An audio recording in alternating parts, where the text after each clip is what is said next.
Bismillahirrahmanirrahim. Assalamualaikum.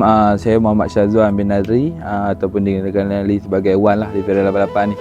Saya sebagai Defect Inspector bagi Feral 88. Jawatan yang saya pegang ialah Defect Inspector. Telefon lama mana? Telefon ni. Telefon ni.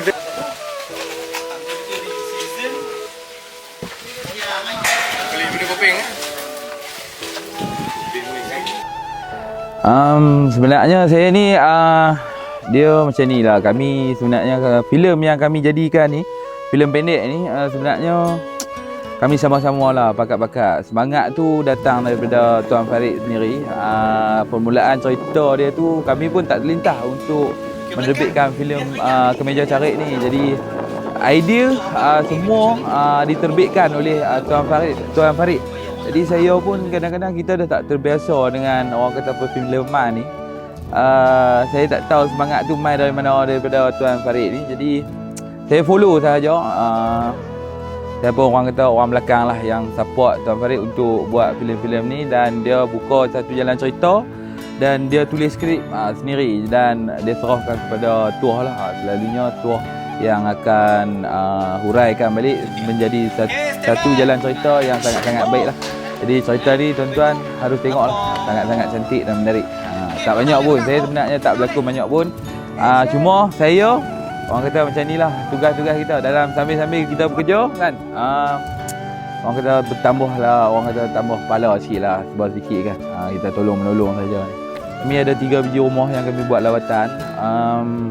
Potensi untuk Abang Madi ni sebab bukan dia tak mau bekerja, dia tak boleh bekerja. Bila dia tak boleh bekerja, kita faham perasaan seorang ayah yang tak boleh bekerja tentang kita dah mula puasa dah besok. Nak membesarkan anak-anak dan bini. Kita ada tahap-tahap tu, di tahap tu kita ada. Jadi eloklah Feral 88 bantu kan. So far alhamdulillah lah, untuk bidang-bidang yang macam ni kami dah memang terjerumus dalam bidang-bidang untuk membina bangunan. Dan memang orang kata bahagian kami untuk membina. Jadi apa yang kami boleh bantu, kami akan bantulah. Jadi tak ada masalah lah untuk tim Feral 88 untuk menjalankan tugas. Dan kami pun dah betul-betul lumus. Tuan Farid sendiri, Tuah sendiri dan kru-kru dia, kawan rakan-rakan kami sangat betul-betul lumus untuk menjayakan filem pendek ni.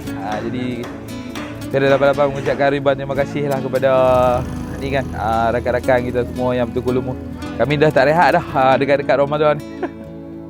Bagi saya ni seorang pekerja sahaja yang terlibat dengan tim Feral 88 ni. Kita menumpang rezeki lah. Jadi mana-mana orang yang rezeki dia melimpah luas. Kita tengok di sekeliling kita, sekiranya kita mampu untuk membantu, bantulah rakan-rakan dan orang-orang kampung di sekeliling kita.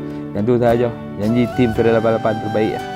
Nantikan dan saksikan pada 1 Ramadan di bulan 2, 15 kalau tak silap saya, 15 bulan 2 2026. Nantikan filem Kemeja Carik di TikTok Feral, Facebook Feral, dan insya-Allah lah kita akan masuk di dalam YouTube. Feral bina kami bahagia. Assalamualaikum warahmatullahi wabarakatuh.